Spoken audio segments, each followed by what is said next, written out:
Hello, everybody. Welcome.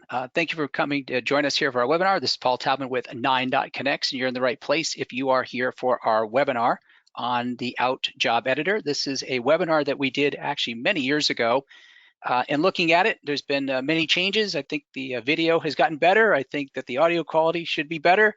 And obviously, Altium has made the overall editor better as well. So I think it's time for a good revisit and a review of this particular feature in Altium Designer. With that being said, just a couple of housekeeping notes. Number one, feel free to ask questions. There is a panel or a region in your panel for your GoToWebinar. So feel free to use that to write a question in there. In the background today is my colleague, Eric, and Eric will probably be able to assist on some of those questions. If not, then I'll take a look at them afterwards, okay? We should be able to finish this webinar under the hour. I would like to start off, get you guys thinking here a little bit. I'm kind of curious, the audience I'm dealing with today, what is your familiarity with the Outjob Editor? Okay, you guys can hopefully see the results. So 41% of you are using it all the time, with a good 34% of you kind of knowing it but winging it. That's, I think, where a lot of us tend to end up with a lot of areas in Altium. And then kind of know but have used the company templates. So those who have been using the company templates, we hope that you'll find a couple of other really cool features in there that would help improve those templates. And for those who are new to it, strap in, you're in for a ride. So thank you for answering those questions, and let's get on with it over here. So here are my objectives for today. Number one, I'm going to go through the functionality of the Outjob Editor, and that includes the 3 regions, which is the variants region, the files region, and the containers region. What I'm not going to be able to do today is for the files themselves. And folks, when I was trying to get ready for this webinar, I wanted to show you the whole thing. I want to show you all the files with all their capabilities and what you can do in them. That would be like at least a 2-hour webinar. So I'm only going to discuss as needed for the Outjob file. So if there's a file, I'm going to go into a couple of the files, but that's really for the purposes of understanding how to configure them. So I do apologize if you're looking for us to go in a little bit deeper. But with that being said, I do have another polling question for you. Would you be interested in a webinar that details all the outputs that can be created? So I'll pop that up there, and if you can take a moment. All right, so we'll close the poll here. So a huge portion of you would definitely like to see it, with some of you saying maybe. So this is really good. We'll definitely put together a follow-up webinar to look in each and every single one of those things. There's some pretty cool things in there. I was able to play with some of those before I realized I had to do this under an hour, but we'll definitely take a look at that in another webinar. So thank you for answering that polling question. So let's get into it here. Let's do a quick recall about manufacturing files, because this is really important. If we understand this fundamental, then the Outjob is going to become a lot more useful to us, okay? That there are manufacturing files, that's what we're trying to do, right? We're trying to manufacture something, but manufacturing files come in 2 flavors. The first one is for humans. And let's face it, yes, you can do Word, you could do Excel, and you could do all these other ones, but it seems like at the end of the day, PDF are created for humans. And so that's why Altium put together this container called the PDF. This is really for the human readable aspect of it. The second element of it is for the machines, and those are usually formatted, things like Gerbers, ODB++, drill files, and the like. And those aren't going to be really, yes, a human could read them, right? Because obviously humans created the formats for them, but they're really for machine entry. And so as a result, we don't want to put them in a PDF format. We've got to keep them in really a text format, and then we put them into a folder structure where each file is represented by itself. So if we keep these 2 things in mind over here, it will, then you'll have a good control over the Outjob file. I wanted to also bring this up too, because this question does come up. When to use 2 more Outjobs, okay? Do you have to use 2 or more Outjobs? And the answer is no. You can do everything you need in a single Outjob file, okay?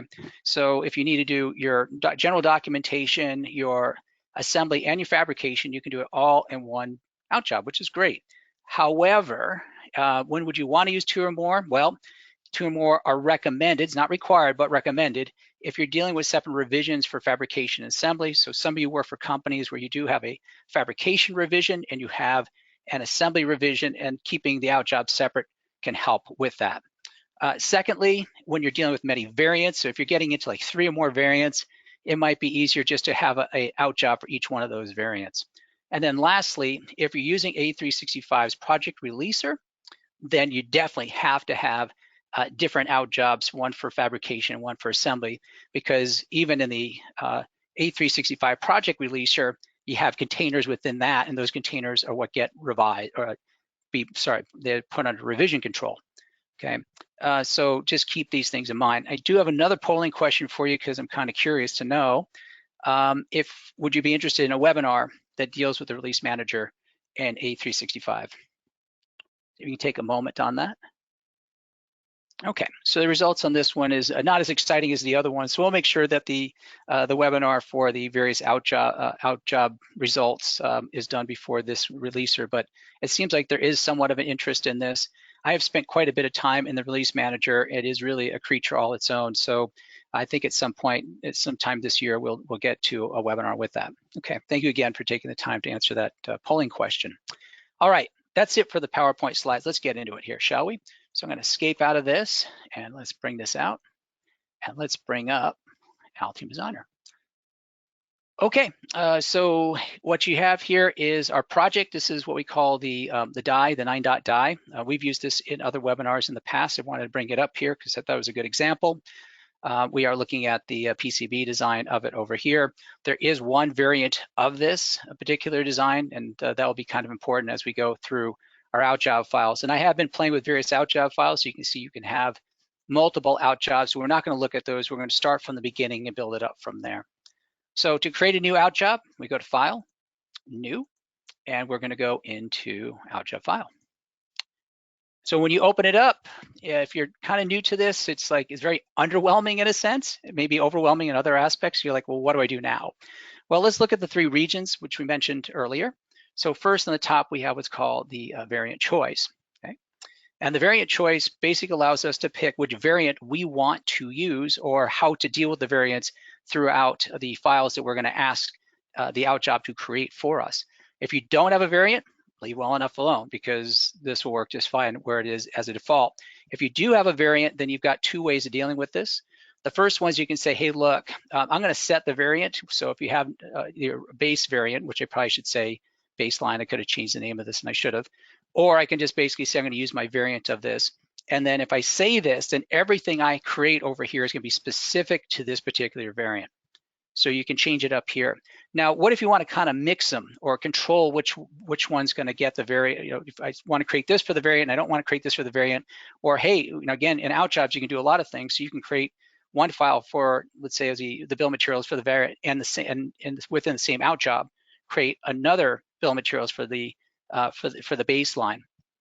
Well, you can do that as well. So if you want to kind of mix and match those, you can do that here by saying, okay, I'm going to say choose a different variant for each output.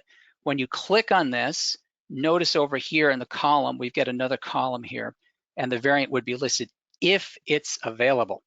And the reason I say that is because some of these over here, it doesn't matter if you have a variant or not. Like for example, for netlist, it doesn't care because a netlist is a netlist regardless of what you do for the variant, okay? So just to show you again, because you may have not seen that, I'm just going to click up here. So if you say I want all of it to be under some variant or non-variant, then this column's not going to show up. If I click over here, you'll see the variant shows up. Okay, what do we see over here? And I'm going to kind of jump back and forth between the container and the outputs. But let's just start with the outputs here for a moment. What you see are all the categories that Altium has created for all the files that Altium can generate.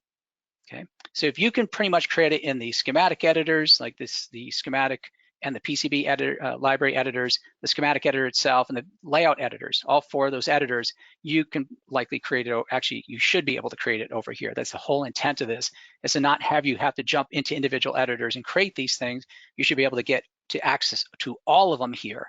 And as far as I know, I think every single one of them is provided here, plus some that you cannot get in those other editors as well. What they do is they put them into different categories. And you'll see all these categories here. It's really important to note that even though Altium provides every single one of these outputs to you, you certainly don't have to use them. It's what you need to use in order to get yourself through assembly. So for example, if you're not using the simulator output, then you wouldn't put anything here. So if you're not using Spice, most people don't, then there's no point of having it generate outputs for simulation. Okay, so you don't have to use everything that is listed here. Same thing with the netlist, right? So here's all the different things that you can see that Altium create under the category of netlist. And that's how they've set this up, is they've taken those files that they believe fit this category and they've listed them underneath here. So if you're assembly, you see your assembly drawings and so on and so forth.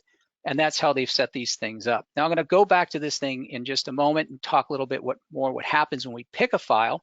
Let me jump over to the containers for a moment, because this is also an important thing to kind of recognize before we start getting into the file creation side of it.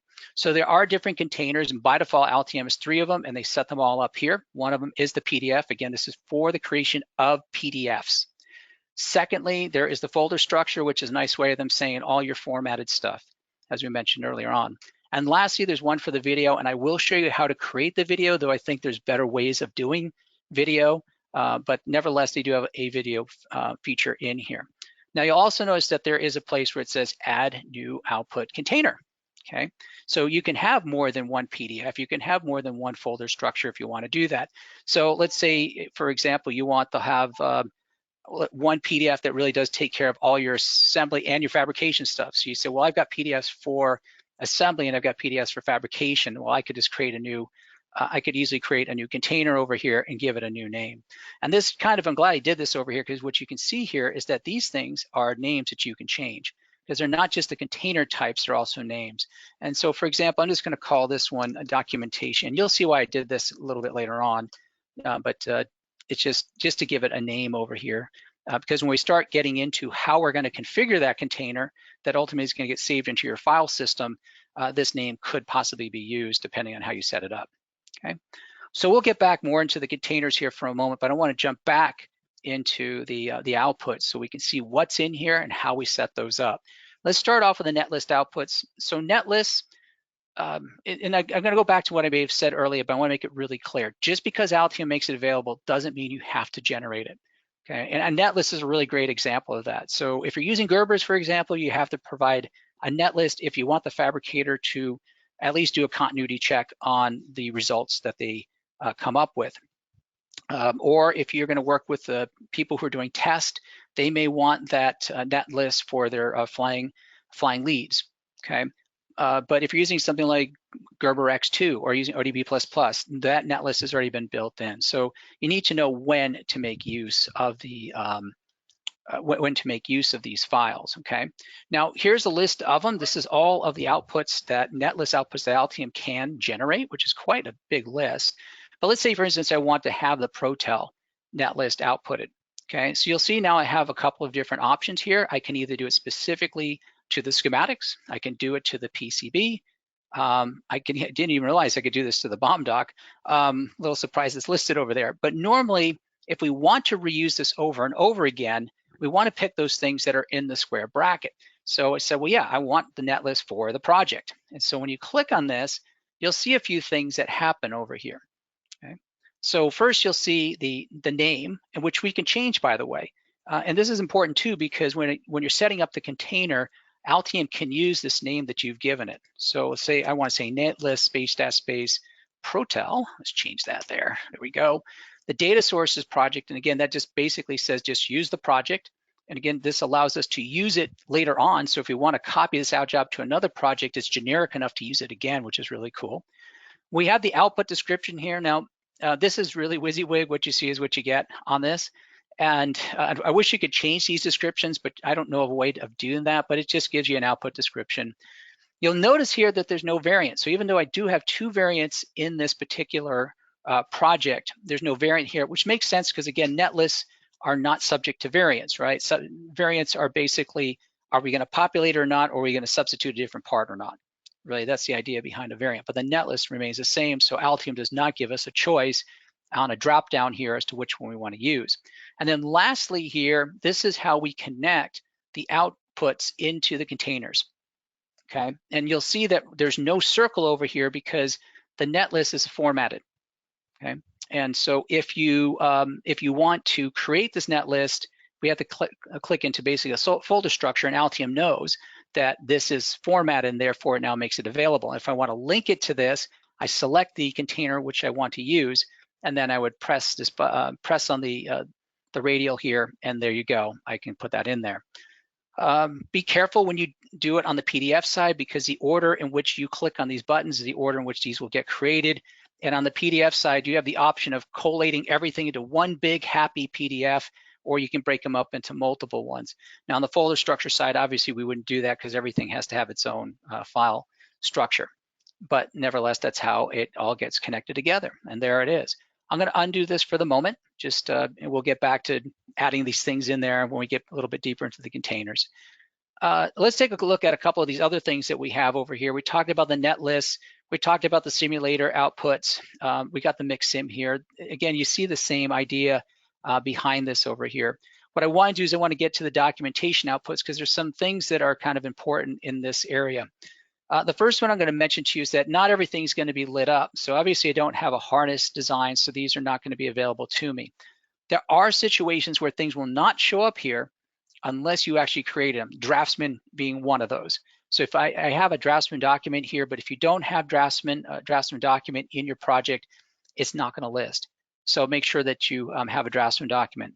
Now, with that being said, Altium does provide some features, and I'll call them WYSIWYG features, WYSIWYG meaning what you see is what you get, that will help you generate some stuff for you for viewing purposes.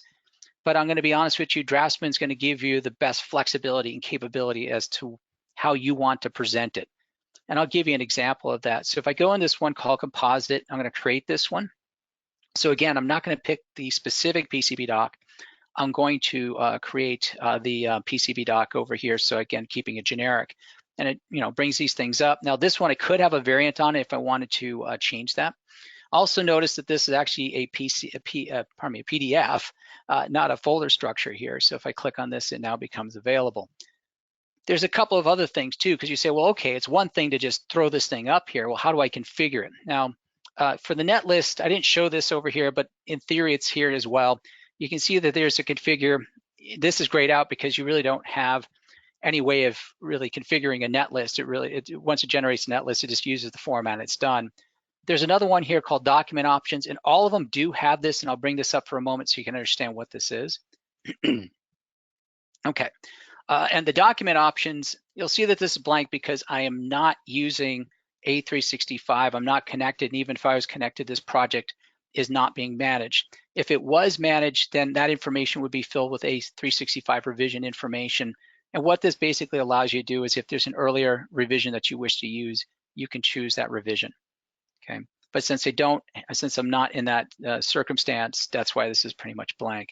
And this document options is available for everything here, even in this composite drawing. If I right-click here, you'll see the document options also there. But again, I'm not in A365, so it's going to be blank. But this does have a configure, and I want to talk about this because this particular one is for PDFs, and you'll see some commonalities. So let's bring this configure up here. And when we bring this up, if you're dealing with a PDF, this is what you're generally going to see, okay? Now, not every single feature that Altium has in its Outjobs for PDFs is in here or self-contained. There are several of them that are contained within the PDF container itself. They happen to do with table of contents and other things that Altium would like to keep more universal, okay? But with that being said, if you basically create a PDF in the Outjob, you're going to see something of this nature here. You're going to see the general page. The general page is basically what colors and which are scalings and what areas to print and so on and so forth. So this will always look the same. The pages over here get interesting because this is where it gets WYSIWYG. And that is that right now, by default, we have the multi-composite print. And that's what we picked over here. And if we want to view it, by the way, we can just click here on the refresh and we'll see what it looks like. What I have found on this, generally speaking, is that if I want to change this, like, well, I don't want the multi-layer composite print, I want maybe the final, then if I click on this here, it's going to remove the composite, and then it's going to show me the final, okay? So that's kind of how this works, is that, okay, it's like you ask for this, I generate this, yeah, we'll let you play with a couple of the colors, maybe you can zoom in a few things, but that's about all you're going to get with this. So again, if you want a lot more control over these, sorry, let me refresh that so you can see it. Then if you want more control over these type of things, then I would definitely, again, encourage you to go into your Draftsman document so you can have, show what you want to show without there being, without it controlling it. You get to control how it looks, okay? And then lastly, the advanced, there's a couple other things in here, but again, for the most part, it's just really just dealing with nitpicky things like with fonts, okay? So that's what this looks like. So I just want to bring that to your attention that there are several things you can generate here, and this is what it's gonna look like if you're trying to set up a PDF. Okay. All right, let's take a look. I will bring up one other thing here too. So there's one called the PCB 3D video. This one will allow me to link up to the video container here. So I will add this one in here. Okay, you notice there's no radial until I click on video, then the radial becomes available. But just because I have this here and I link this in doesn't mean I'm gonna get a video. We have to do some work behind the scenes, and I'll show you how to do that. Let's look at the assembly outputs here briefly. So there's three things that we can create. The assembly drawings are very similar to the composite drawings. Okay, so this is gonna be a PDF. Your pick and place files, your test point reports are gonna be formatted. Now, with that being said, again, Altium will generate these things for you, but you have to do the work on your end to make sure it's successful. What do I mean by that? If you want clean pick and place files, you have to have good footprints. If you want good test point report files, you not only have to have good footprints, but also you have to set up your rules in such a way that Altium can generate your test point reports. We did do a video on this many years ago. If you want to take a look and see how to create those test points, feel free to take a look at that, okay? And it works the same way, right? If I want to have a test point report, just click on this and it adds it in. Fabrication outputs, all the flavors you'd expect, the Gerbers, the X2s, the IPC 2581s, the ODP++. Kind of interesting they don't keep these all together in one big happy pile of fab formats there, but there they are. Your mask sets, those things that you would basically need in order for you to provide information to the fabricator here. And again, I'm just going to throw one out here just to add it to the list. You'll see why I'm doing this here in a few moments. We have our report outputs too. So here, probably the most important one is your bill of materials. And they do give you two different ways of doing it. You can do the project one. And so if you do the project one, the configure is going to be the classic way of configuring. So if you're in your schematic and you're under the, the reports bill of materials menu, then you'll see something like this here. It's a classic way of doing it where you basically set this up so that you have your columns all set up. So this is going to require you to have good names, good values so that there's consistency in the data, okay? And of course, there's the other mechanism for this as well. So if you want to create use the active BOM doc, you can get that configuration. The bill of materials is an interesting creature because, let's get out of the video here, because it's one of the few that you can either put into the folder structure or you can put into the PDF, okay? So you can do both of those. So it's kind of a rarity, but this is one of those exceptions. If you think about the bill of materials, is an interesting creature because the humans need to read it, but the machines want to read it as well. So other outputs that you can do, and I was looking at these, some of them are pretty cool, some of them would be just interesting, but most of these reports would just be really for internal review. And again, if we could get that webinar together in the future, we'll go through each one of these to show what this looks like, probably with the exception of the script output. Anyways, let's go to the validation outputs. Now, the validation outputs is kind of interesting because yes, it does again do some internal reviews. It also does design rule checks and the electrical rule check as well. So DRC and the ERCs can be done here. If I had my druthers, if I was king of Altium for a day, I'd rather see the validation outputs put at the very top here, because if I was going to run the DRC or the ERC, that would really be the first thing I'd want to run. Now it's here in the pile here, and that doesn't mean that the, let's say the DRC over here has to be run in the order in which it's placed. You just got to make sure that this is kind of the first in the list. So I may want to start with this one first, okay, and then other ones afterwards. Okay, and I know that for in A365, if you use the design rule check, I think by default it actually does do the design rule check, but if you do a design rule check and it fails, the A365 project releaser will discontinue the Outjob run at that point because it doesn't want to save stuff that's broken into the main database, or at least it perceives to be broken. So there are your design rule checks, your ERCs, and these other rule checks, which again, we can take a look at here in another webinar. You have this export outputs. This is where you start exporting into other tools, and you can really summarize it as being mechanical tools or some type of simulation / signal integrity type of tools. So you got your AutoCAD DXF DWG type of files. You got your various ways of doing your 3D type of things. You also have your yes, it can even put back in PCAD if someone still has their old PCAD stuff. Or CAD. I always thought this was an interesting element of Altium. I don't know why that they still maintain this old OrCAD output. I don't know if there's some agreement, but they still have this ability to talk to the old OrCAD. And then even you can save off your source files again, because you already have your source files in your project, but if you want to save them off, you can do this. Where I could see that possibly being very useful is in situations where you're giving this to a CM, which is a contract manufacturer, and they really need to have everything so that they can get you through pretty much your fabrication, assembly, your test and prototyping into production. So there are ways of actually exporting out the source files themselves.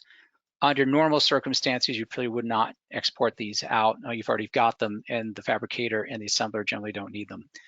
And as I said, there's other tools in here too, specific to usually simulation or signal integrity. The last one they've got over here, and I got to play with this just a little bit, is kind of a neat one. It's called post-process outputs.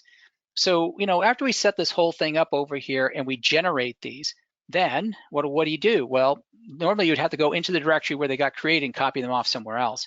This is basically allowing you to say, well, once you're done with this, copy it to this directory or this area as well. So it's basically saying generate it here and generate it here as well. And if you actually can be multiple places if you want to set that up. So that's kind of a neat feature that they've added in here. So that kind of is the rundown of the different file types here and their categories. Now let's have some fun here with the containers. So let's start off with the PDF documents here, and I'm going to add in these other ones here just so that we have something to look at. And that's going to be kind of important when we set this up. You see what I mean here in a moment, because I don't know how to, I want to be able to set up the directories and the names, but I need to see what I've got in there to kind of do that.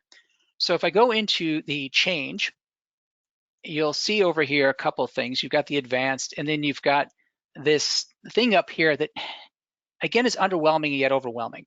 I'm gonna just do this so we can just block out these other ones here for just a moment so we don't have to have that clutter. It says release manage none. What does none mean? It doesn't really make sense. And then you have job.pdf. Well, what we're really looking at here is that by default, Altium is expecting you to release this through their A365 system, or it possibly could even be through SVN or Git if you happen to have that integrated into your Altium, okay? And then after that, what this is also saying too is that by default, Altium is expecting you to collate all your PDFs into one big happy PDF. Okay, well, we can change all that. So the first thing we're going to deal with is the release manage. We're going to click on that and say manually manage. And you can tell it where you want to put it for the most part. If you want to keep it on your local drive, maybe in the desktop or in the downloads, you want to put it somewhere other than where your project is residing, you can do that. Most people just say, look, manually manage, press done, and Altium will create all these folders underneath the main project folder. And that's what most people will do. Okay, so now that we've got our project directory set up, let's jump over to this one over here where it's saying basically to collate everything together, all right? Because once we get this thing separated out, then this area over here for the folder management makes a little more sense. So I'm going to say separate file for each output using the output name. You can use this other one over here where you basically give it a project parameter. Actually, it's a system parameter. And by the way, in A365, they give you a lot more capability here. So if you have project parameters, you can also add in basically a full string so you can concatenate a bunch of things together. It's pretty cool. Here, they don't allow that. If you're going to use this, they basically say just pick one of the system parameters and you're going to have to run with it, and that's it.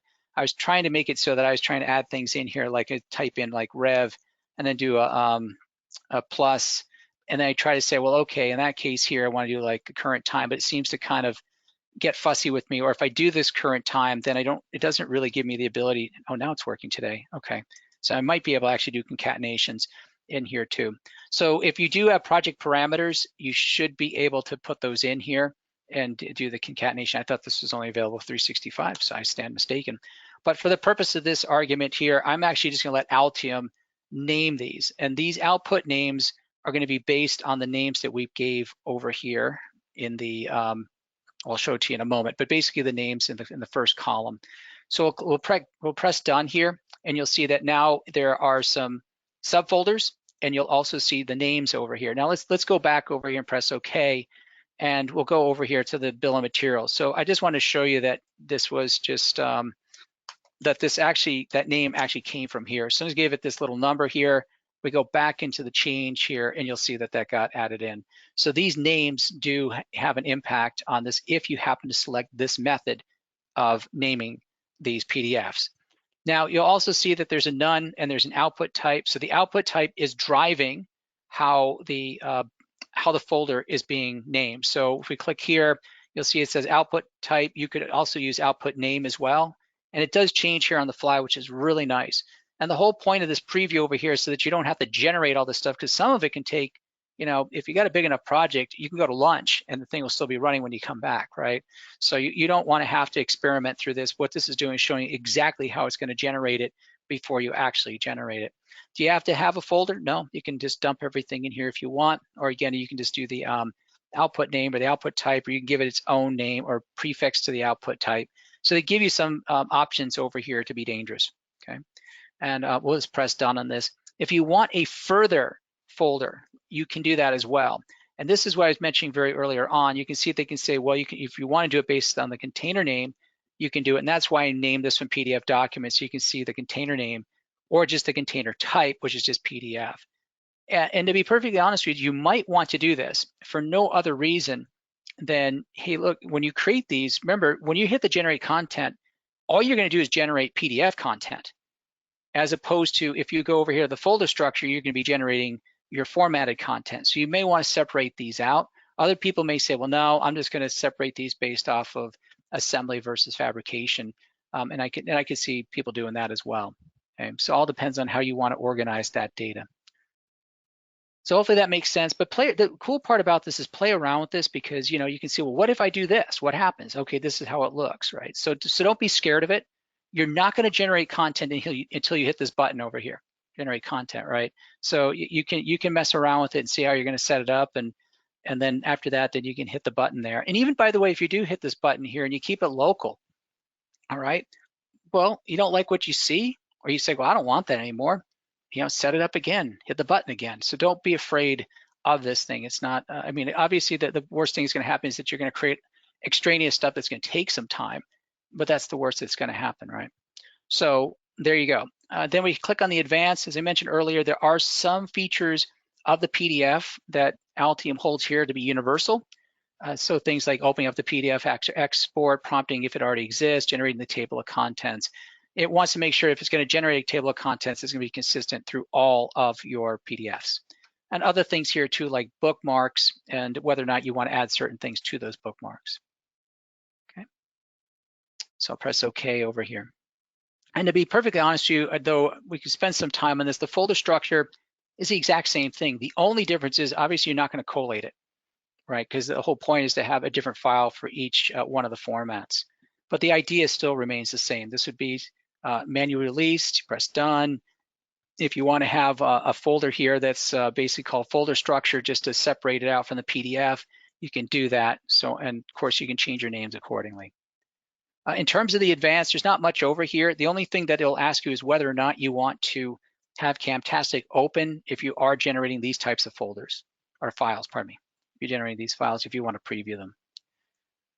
Okay, now with that being said, let's talk about the video one. So if you want to create a video, you can do that, but you do have to set that up. So let me show you how to set that up. Let's go back to our PCB dock, and we are currently in the 2D mode here. I'm going to hit the 3 key. And when you set up for the this video here, there may be one, you have to have at least one of these panels. That's going to be the PCB 3D movie editor panel. I bet it's one you never even knew you had in your panels, but if you click on your panels, you'll see it's about 2/3 down. You have to have this one open. If you are doing rigid flex, or flex rigid, I always get those confused, I apologize. But if you go into if you're gonna have that situation where you wanna fold your design, then make sure you also have your PCB panel up here, and that you are set to the layer stack regions, because we're gonna want to get into a fold state. Now for the PCB 3D movie editor, the way this works is you declare that you're gonna create a new movie. So for this one, we'll call this one webinar. And there was also another movie in here as well. You can see it, but let's start off with this one.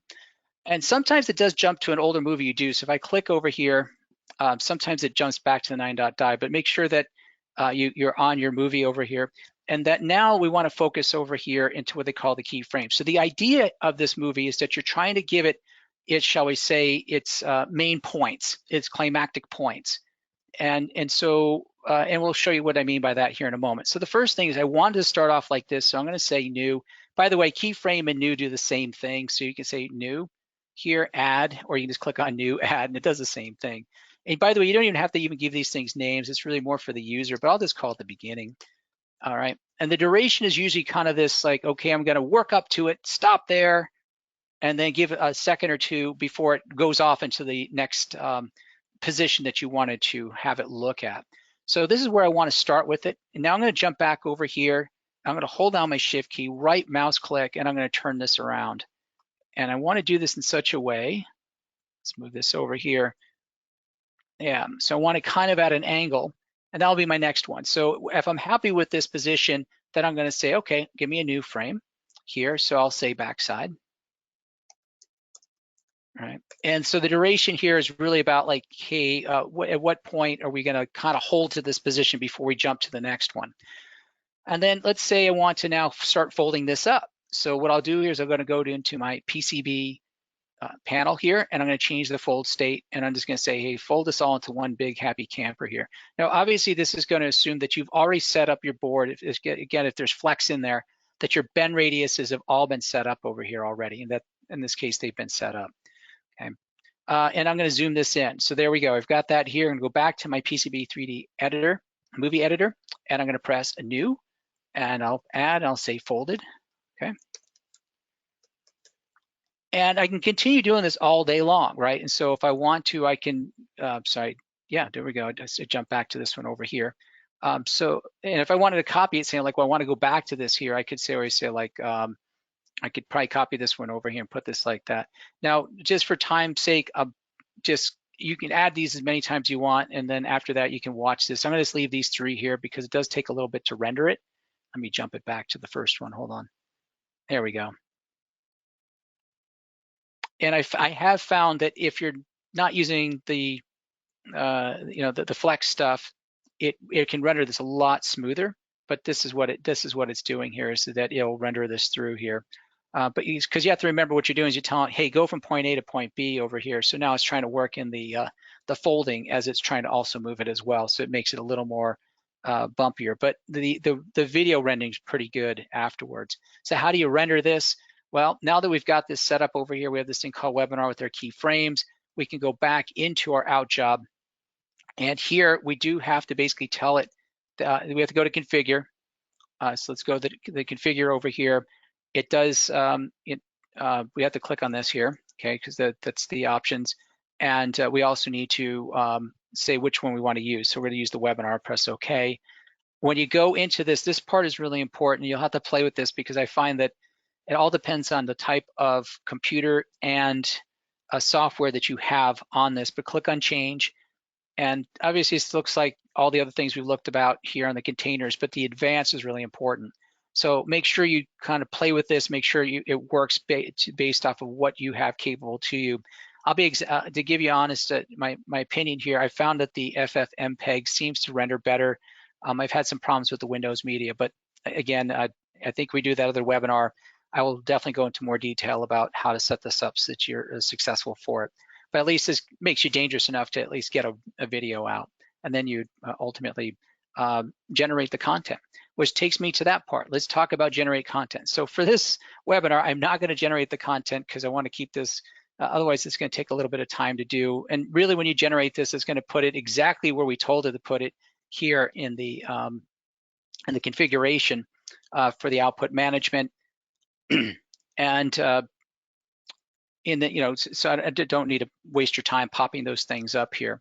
What I do want to show you here is to do the generate and publish. This one's kind of important. So there's different ways of outputting stuff. The default one is to just dump it to the local directory where your project is, or to the shared directory where your project is. And of course there's Altium 365, but that's going to be a different creature that you're using. It's basically another feature in the tool that will take advantage of the Outjobs to create those. But what about things like FTP sites or Dropbox or Box or you do want to actually put it into a network drive that's really set up for these type of things. Well, you can do that when you click on Generate and Publish, you click on Manage Publishing, and this will bring up your preferences. So this should look familiar to you. Under Data Management, there is Publishing Destinations, and here you can add a destination in there. So these are ones that Altium set up a long time ago, but you can probably get more publishers out there as well to get connected into those. So this can be really useful if you are dealing with a fabricator or CM or assembler that is using one of these external products, cloud products, to get your information over to them. Okay. So I think that covers the basics of this. I'll throw in one other thing here at the bottom. There is the print job.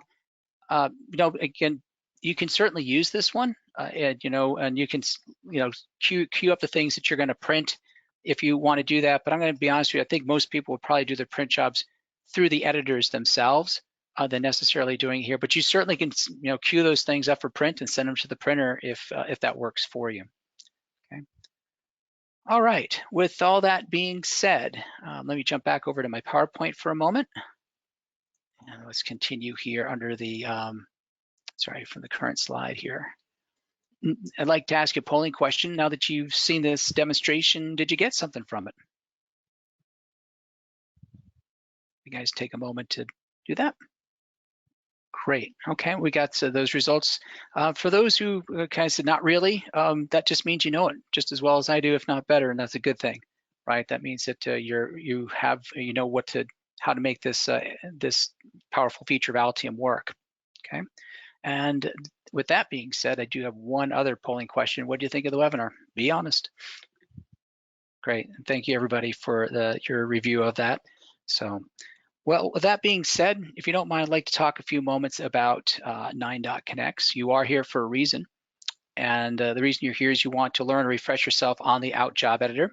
Actually, this has been a wonderful review of it. I did it a couple of years ago. And so I was able to get back into it and really start digging in, see all the great things that Altium has done to change it, which is good on their part, right? Because if it was the exact same thing as it was 9 years ago, then obviously they neglected it. But they've done some pretty cool things with it that I don't think we talked about the last time. To learn if there are features that would be of use to, and I think most of you possibly got something out of it, like you didn't realize that you could do certain things. I hope that will help you make your Outjobs even better. And to see if new features have been added since you spent some time in them. Again, especially for those who have templates, right? You say like, well, we're just using the templates kind of work, but we know that there's some issues with outputs, and now hopefully this will allow you to make those outputs even better. Let's talk about 9.connects here for a moment. We provide basically three services. We provide PCB design, and we do really like the ugly stuff, the DDR, high speed, the flex, all those good things. And look, even if you're not going to use us for it, talk to us anyways, because a lot of times there's a question about viability. Can you actually do this on the size that you're working on, or what's going to happen if you try to put it in an area that seems to not have enough real estate?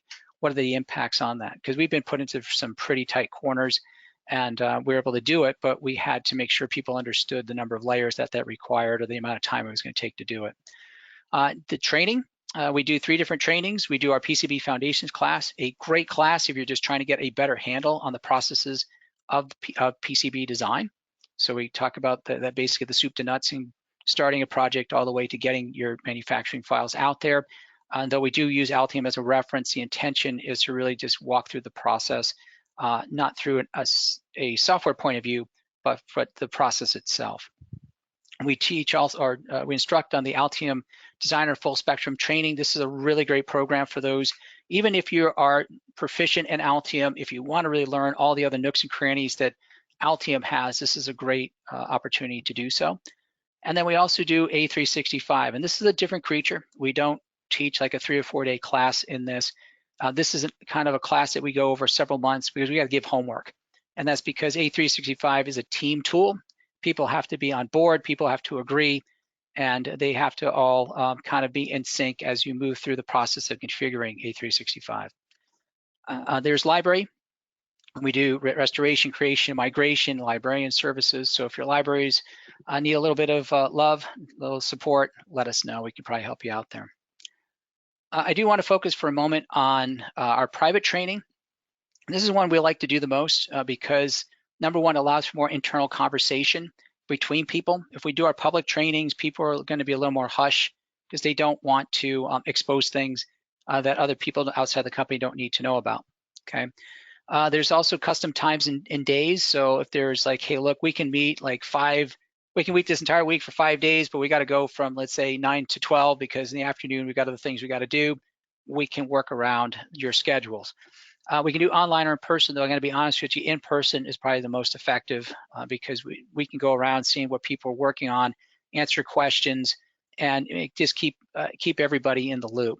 And then we can also do customized topics, such as off-label cable harnessing, SPN, DDR, X signals, all the like. A lot of times we just don't have time to cover that in the normal full spectrum. We'll touch on it.